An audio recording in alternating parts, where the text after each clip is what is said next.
Hi friends అందరికీ. ఈరోజు అయితే మనం క్యావాలెట్ నుంచి క్యూ ఎక్స్చేంజ్కి క్యూసీసీ కాయిన్ అనేది ఏ విధంగా ట్రాన్స్ఫర్ చేసుకోవాలి అనే విషయాన్ని అయితే తెలుసుకుందాం. ప్రజెంట్ అయితే నా వాలెట్లో 3.37 క్యూసీసీ అయితే ఉంది. ఇప్పుడు నేనైతే క్యూసీసీని ట్రాన్స్ఫర్ చేసి చూపిస్తాను. మీరైతే ఎక్కడ స్కిప్ చేయకుండా చూడండి. అప్పుడే మీకు వీడియో అనేది పూర్తిగా అర్థమవుతుంది. ఓకేనా? ఇప్పుడైతే మనం సెండ్ పైన అయితే క్లిక్ చేయాలి. ఇలా క్లిక్ చేసిన తర్వాత ఇక్కడ మనకి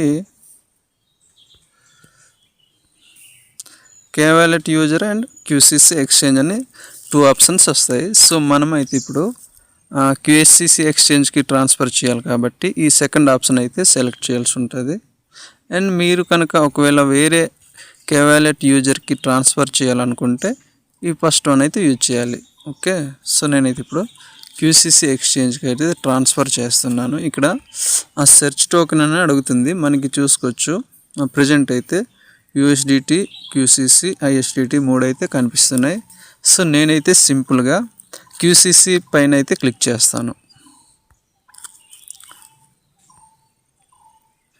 ఇక్కడ క్లిక్ చేయగానే మనకైతే ఇక్కడ గ్రీన్ కలర్లో మన మెయిల్ అయితే క్యూ ఎక్స్చేంజ్లో ఉన్నట్టు వెరిఫైడ్ సక్సెస్ఫుల్ అని అయితే కనిపిస్తుంది చూడండి.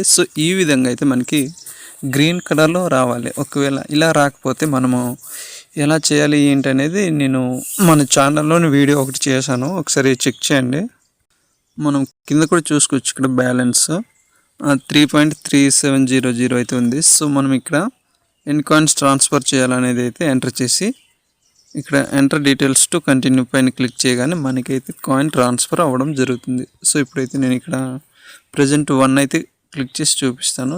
మనకి 1 ఎంటర్ చేయగానే మనకి ఇలా కింద అయితే ట్రాన్స్ఫర్ సమ్మర్ అయితే కనిపించడం జరుగుతుంది. టోటల్ అమౌంట్ వచ్చేసి 1 క్యూసీసీ అండ్ ట్రాన్స్ఫర్ ఫీ వచ్చేసి 3A. మనకైతే 1 క్యూసీసీ కాయిన్ అనేది మన ఎక్స్చేంజ్కి అయితే వెళ్ళడం జరుగుతుంది. అంతకంటే ముందు మన ఎక్స్చేంజ్ అకౌంట్లో ఎన్ని క్యూసీసీ ఉన్నాయి ఏంటి అనేది ఒకసారి చెక్ చేద్దాం రండి. మన అకౌంట్ అయితే ఓపెన్ చేయగానే మనము క్యావాలెట్లో ఏ మెయిల్ అయితే ఉందో సేమ్ అదే మెయిల్ ఇక్కడ మనకి కనిపించాలి. అలా అయితేనే మనకి కాయిన్ అనేది ట్రాన్స్ఫర్ అవ్వడం జరుగుతుంది. ఇక్కడికి వచ్చిన తర్వాత ఇక్కడ సింపుల్గా వి సింబల్ పైన క్లిక్ చేయాలి. ఇలా క్లిక్ చేసిన తర్వాత వాలెట్ సింబల్ అంటే వాలెట్లోకి వెళ్ళాలి. ఇలా వాలెట్కి వెళ్ళిన తర్వాత మనకి ఇక్కడ 2 ఆప్షన్స్ ఉంటాయి, spot and commission wallet. Present అయితే మనం స్పాట్లో చెక్ చేసుకోవాలి. ఒకవేళ మీరు కిబో నుంచి ట్రాన్స్ఫర్ చేసుకున్న కాయిన్స్ చూడాలనుకుంటే కమిషన్లో అయితే చూడాల్సి ఉంటుంది. ఓకే. ప్రజెంట్ అయితే మనకి స్పాట్లో చూసుకోవచ్చు క్యూసీసీ 0.000250 అయితే కనిపిస్తుంది. మనమైతే ఇప్పుడు ప్రజెంట్ 1 కాయిన్ అయితే ట్రాన్స్ఫర్ చేసి చూసుకోవచ్చు. అండ్ మీరు కనుక కిబో నుంచి మీ కాయిన్స్ ట్రాన్స్ఫర్ చేసి ఉంటే మీకు కిబో అకౌంట్లో 0 కనిపిస్తుంటే ఇక్కడ కమిషన్ వాలెట్ అని ఉంది, ఇక్కడైతే చూడండి. ఇక్కడ చూసిన తర్వాత ఇలా కొంచెం రైట్ సైడ్ స్వైప్ చేయగానే మీకు ఇక్కడ క్యూసీసీ కాయిన్, డాడీ కాయిన్ ఇలా అయితే మీకు కనిపించడం జరుగుతుంది. ఇక్కడైతే మీరు చెక్ చేసుకోండి. ఇదే డౌట్ చాలామంది అడుగుతున్నారు.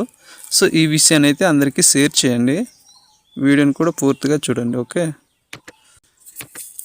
నేనైతే ఇప్పుడు సింపుల్గా సెండ్ టు క్యూసీసీ ఎక్స్చేంజ్ అయితే క్లిక్ చేస్తున్నాను. మనం సెండ్ చేసే ముందు అడుగుతుంది ఆర్ యూ ష్యూర్ అని. Yes confirm transfer. ప్రజెంట్ అయితే ఆప్షన్ క్లోజ్ చేసినట్టు మనకి కనిపిస్తుంది, ఇక్కడ చూసుకోవచ్చు. కొన్నిసార్లు ఎక్స్చేంజ్లో ఏవైనా అప్డేట్స్ చేస్తున్నప్పుడు ఇలా మనకైతే ఎర్రర్ రావడం జరుగుతుంది. మీరైతే వెయిట్ చేయాల్సి ఉంటుంది. ఆప్షన్ ఓపెన్ అవ్వగానే మీకైతే ఇన్ఫామ్ చేస్తాను. ప్రజెంట్ అయితే క్యూ ఎక్స్చేంజ్కి క్యూసీసీ కాయిన్ ట్రాన్స్ఫర్ చేయడం ఆపారు కాబట్టి నేనైతే ఇప్పుడు ఆ క్యూసీసీ కాయిన్ అనేది వేరే వాళ్ళకి ఏ విధంగా ట్రాన్స్ఫర్ చేయాలనేది అయితే చూపిస్తాను చూడండి. అందుకు కానీ ఇక్కడ ఫస్ట్ ఆప్షన్ అయితే మీరు సెలెక్ట్ చేసుకోండి. ఇలా సెలెక్ట్ చేసుకున్న తర్వాత మీరు ఎవరికైతే ట్రాన్స్ఫర్ చేయాలి అనుకుంటున్నారో వాళ్ళ మెయిల్ అయితే ఇవ్వండి. ఇలా ఇచ్చిన తర్వాత కిందకి వచ్చి మీరు ఎన్ని కాయిన్స్ ట్రాన్స్ఫర్ చేయాలనుకుంటున్నారో ఆ నంబర్ని అయితే ఇక్కడ టైప్ చేయండి. ప్రజెంట్ నేనైతే 1 కాయిన్ ఎంటర్ చేస్తున్నా. దీనికి గాను ఇక్కడైతే ఎటువంటి గ్యాస్ ఫీ తీసుకోవట్లేదు. అండ్ ట్రాన్సాక్షన్ సమ్మర్ ఎవరికి పంపిస్తున్నారు ఏంటి అనేది మీరు ఇక్కడ చెక్ చేసుకోవచ్చు. సో ఇక్కడ మనకి బ్లూ టిక్ మార్క్ అయితే వచ్చింది చూడండి. సో ఇలా వచ్చిన తర్వాత సింపుల్గా సెండ్ ట్రాన్స్ఫర్ పైన క్లిక్ చేయగానే మనకైతే కాయిన్ షూర్ అని అడుగుతుంది. ఎస్ షూర్ పైన క్లిక్ చేయగానే సో ఈ విధంగా అయితే మనకి ట్రాన్స్ఫర్ అవ్వడం జరుగుతుంది. ఓకేనా ఫ్రెండ్స్, ఇలాంటి ఇన్ఫర్మేషన్ వీడియోస్ కోసం మన ఛానల్ని సబ్స్క్రైబ్ చేసుకోండి అండ్ వీడియోని లైక్ చేసి మీ ఫ్రెండ్స్ అండ్ ఫ్యామిలీకి షేర్ చేయండి ఫ్రెండ్స్. చాలామందికి కిబో గురించి చాలా విషయాలు అయితే తెలియట్లేదు. సో ఇంకో మంచి వీడియోతో కలుసుకుందాం ఫ్రెండ్స్.